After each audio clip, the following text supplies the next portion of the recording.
नमस्कार दोस्तों, मैं बीपी मंदन से पीके गुजर। और आज हम बात करेंगे राजस्थान उपचुनाव में जो नतीजे आए हैं। 7 सीटों पर उपचुनाव हुआ था, जिनमें से लगभग लगभग सभी के नतीजे आ चुके हैं। 5 सीटों पर बीजेपी बढ़त बनाए हुए है, एक पर कांग्रेस है, एक पर बाप पार्टी दिखाई दे रही है। यदि हम बात दौसा की करते हैं, क्योंकि सबसे हॉट सीट थी दौसा में, तो दौसा में जगमोहन मीना और डीसी बैरवा के बीच में कड़ी टक्कर दिखाई दे रही थी। जब काउंटिंग स्टार्ट हुई थी तभी से भी कांग्रेस ने अपनी बढ़त बना ली थी। 1000 वोटों से स्टार्टिंग में आगे रहे थे डीसी बैरवा, उसके बाद 5000 पे पहुँचे, उसके बाद में 13000 पे पहुँचे, उसके बाद में 14000 पे पहुँचे और अभी वर्तमान में डीसी बैरवा दौसा से चुनाव जीत चुके हैं, वो भी 2109 वोटों से। लेकिन जैसे ही वहाँ पे काउंटिंग ख़त्म हुई, उसके तुरंत बाद जगमोहन मीना ने रिकाउंटिंग का अप्लाई कर दिया, बोला हमें दोबारा से मतगणना करवानी है। तो अभी देखने वाली बात होगी, यदि चुनाव आयोग ने उनको जो पत्र दे दिया होगा, जीत का पत्र वो दे दिया होगा, फिर तो रिकाउंटिंग नहीं होगी। यदि उनको जीत का पत्र नहीं दिया हुआ होगा अभी, तो अभी भी कैंडिडेट रिकाउंटिंग करवा सकता है। तो जगमोहन मीना ने उसकी मांग कर दी है। अब आगे देखने वाली बात होगी वहाँ पे रिकाउंटिंग होती है या होने के बाद भी डीसी बैरवा चुनाव जीतते हैं, ये देखने वाली बात होगी। अभी यदि हम बात करते हैं देवली उनियारा की, तो देवली उनियारा के अंदर राजेंद्र गुर्जर बीजेपी के प्रत्याशी चुनाव जीत चुके हैं, अच्छे वोटों से चुनाव जीते हैं। और वो पहले से ही लग रहा था, वहाँ पे बहुत मजबूत कैंडिडेट थे राजेंद्र गुर्जर, तो वो वहाँ से चुनाव जीतेंगे डेफिनेटली। ये मेरे को भी पता था, पहले से ही आभास था। मैं जब वहाँ पे गया था विधानसभा टूर पर, तो मैंने देखा था कि राजेंद्र गुर्जर अच्छे मतों से यहाँ से चुनाव जीतेंगे।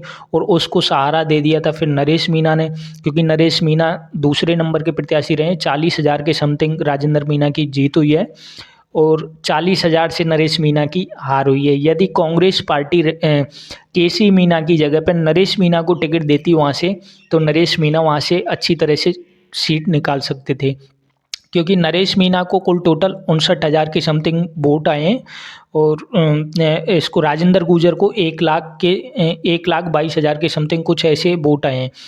और यदि केसी मीना की बात करें, तो केसी मीना 50 वोटों पर ही ठहर गए थे।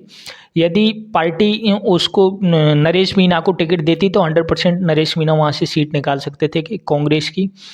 अब बात हम करते हैं खींवसर की। खींवसर में चुनाव फंसा हुआ था, अभी वहाँ से खींवसर से बीजेपी चुनाव जीत चुकी है।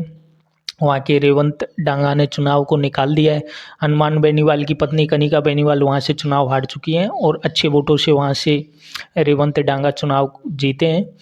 यदि बात अब सलूम्बर की करती हैं, तो सलूम्बर में भी बीजेपी बढ़त बनाए हुए करीब 1000 वोटों से अभी लास्ट राउंड में उनकी बढ़त बनी हुई थी।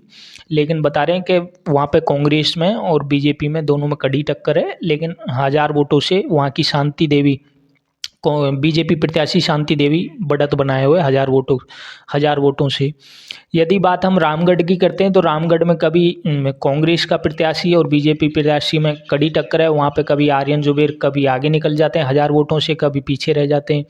ऐसे उठक पटक चल रही है, लेकिन वहाँ से अभी बीजेपी की सीट निकल चुकी है। यदि बात हम बाप पार्टी की करते हैं, तो बाप पार्टी के अनिल कटारा ने अपनी सीट निकाल दी है।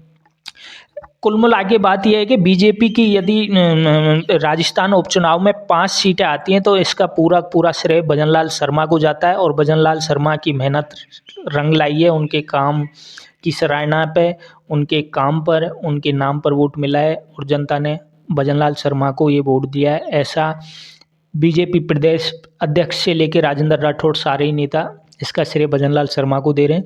कांग्रेस की बात करते हैं, तो कांग्रेस का दौसा की सीट निकलने में सचिन पायलट का हाथ बताया जा रहा है, क्योंकि दौसा सचिन पायलट का गढ़ माना जाता था और वो भी आज भी कायम है कि सचिन पायलट का गढ़ है और सचिन पायलट के नाम से ही वोट मिलते हैं दौसा के अंदर। क्योंकि करोड़ीलाल मीना से लेके भजनलाल मुख्यमंत्री भजनलाल तक यहाँ पे पूरे डेरा डाल दिए थे सरकार ने, लेकिन फिर भी सीट नहीं निकाल पाना बड़ी बात है। अभी यदि हम बात मतगणना की करते हैं, तो यदि हो सकता है बहुत कम आंकड़ा है, 2100 वोटों के बीच में इनकी मतगणना हुई है, तो लगता है कि वहाँ से जगमोहन मीना भी निकल सकते हैं दोबारा से। लेकिन ऐसा होगा नहीं, क्योंकि 2100 वोटों से वहाँ से डीसी बैरवा चुनाव जीत चुके हैं। ऐसी खबरें हम आपको दिखाते रहेंगे। देखते रहिए दोस्तों बीपी मंथन के साथ पीके गुजर। धन्यवाद।